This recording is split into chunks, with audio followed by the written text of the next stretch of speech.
Get ready, because today we're going to talk about how to inject some comic relief into your stories. By the way, my name is Brandon McNulty. I'm the author of Bad Parts, also the author of Entry Wounds, and welcome to my writing channel. A lot of people have been asking me to do videos on humor, so I thought today we'd look at comic relief and how to work it into your stories. We'll discuss what comic relief is, how to use it, and I'll give you some examples to illustrate what I mean. But let's start off by answering the question, what is comic relief?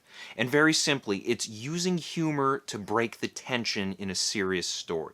And the comic part, that's the funny part. It includes jokes, witty dialogue, funny characters, funny situations, funny actions and reactions, and so on and so on.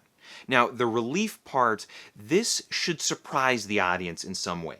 You'll start by establishing tension in your story, then you'll build up that tension, and then finally you surprise us. Maybe we expect one thing and then the extreme opposite happens. Or we expect a character to perform a sincere action and instead they act clever or goofy or flippant or whatever it is. Now, here's an example of using comic relief to break tension. Early on in Raiders of the Lost Ark, there's an action sequence in which Indiana Jones and his sidekick Marion get attacked. That attack establishes the tension, and from there the tension builds. They fight off bad guys, Marion gets captured, and Indy has to run around looking for her. He starts to worry, and the tension mounts and mounts until this happens.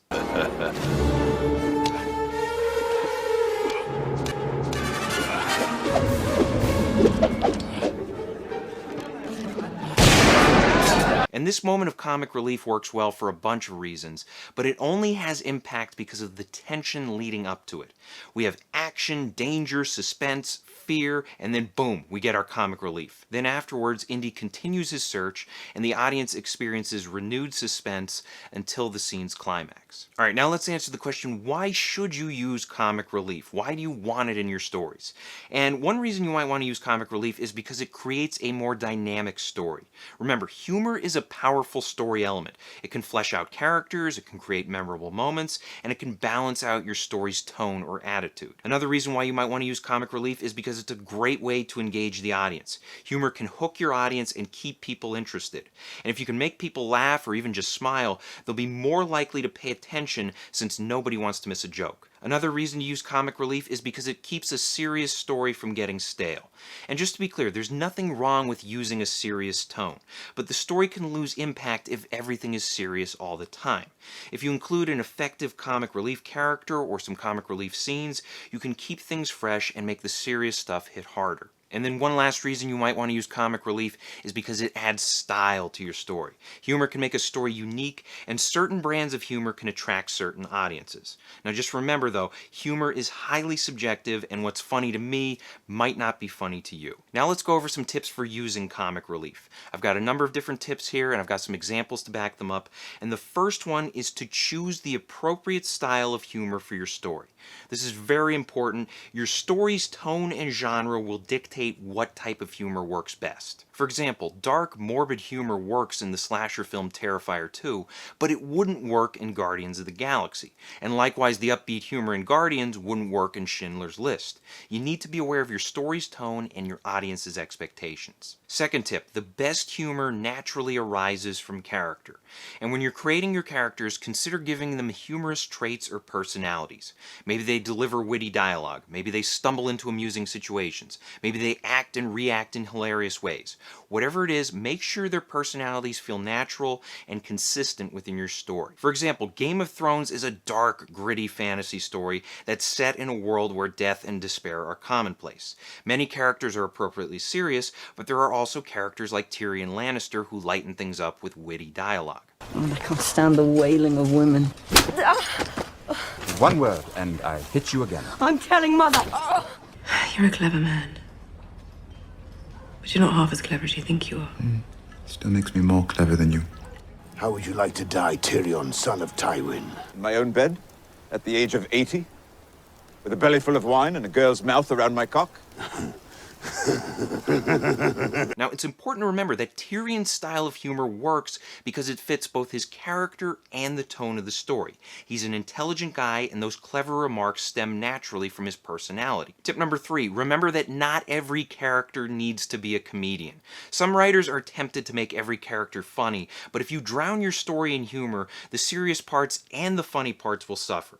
It's best to have at least one predominantly serious character, and then beyond that you can give other characters different styles of humor. For example, in Star Wars, Luke is sincere. He keeps us grounded so we can enjoy Leia's sarcasm, Han's wisecracks, and the banter between 3PO and R2. In most Batman stories, Batman himself is serious and brooding, and he should be. He's supposed to strike fear into the hearts of criminals. Now, on the other hand, his alter ego Bruce Wayne can afford to be more laid back, and he might deliver some comic relief. It's also worth noting that Batman's villains tend to provide comic relief, and they offset his serious attitude. Tip number 4, use comic relief to manage tension. Remember, if you drag out tension for too long, it'll lose its effect. A well-timed joke or a comedic moment can help make the tension feel fresh again when it resumes, just like in that Indiana Jones example I gave you. Another thing to keep in mind here is that sometimes after an intense sequence, you'll have a cool-down period. This is when characters react to what's happened, and they try to come up with a new plan. And since these scenes tend to be low stakes, it's a great time to inject humor into the story. Now, the John Wick movies are known for their thrilling action sequences, and in the second movie, there's this big fight between John and another hitman named Cassian, and this fight goes on and on and on. Eventually, the two of them land inside the Continental Hotel, which is a safe haven where murder is forbidden. And once the two men realize where they are, they immediately straighten themselves out before getting drinks at the bar. And this odd moment of levity provides much needed relief, and it helps the audience gear up for the next wave of action. Tip number 5, strategically balance drama and humor. As I mentioned earlier, humor is a strong narrative element that can improve almost any story. But you need to consider what type of emotions you want to convey. If you're telling a sincere story, identify its most critical moments and keep those moments serious. You don't want humor undercutting the emotions that you worked so hard to convey. And you definitely don't want a situation like in Thor Ragnarok, where a character cracks jokes while Thor's homeworld is being destroyed right before his eyes. It will become a haven for all peoples and aliens of the universe. Now those foundations are gone, sorry. And then tip number 6, never force humor into a story.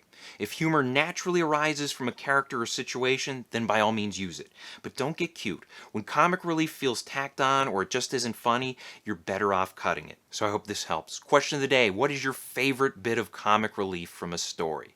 Let us know in the comments section below. Thank you for watching. If you want to support the channel, please pick up a copy of either one of my books. Bad Parts is great if you like small town horror. It's about people trading away their sick and injured body parts in order to get healthy again. And then Entry Wounds is great if you like thrillers. It's about a guy who picks up a haunted gun and he cannot put it down until he kills 6 people with it. Also, be sure to check out my other videos, like, share, and subscribe. And as always, remember to keep on writing.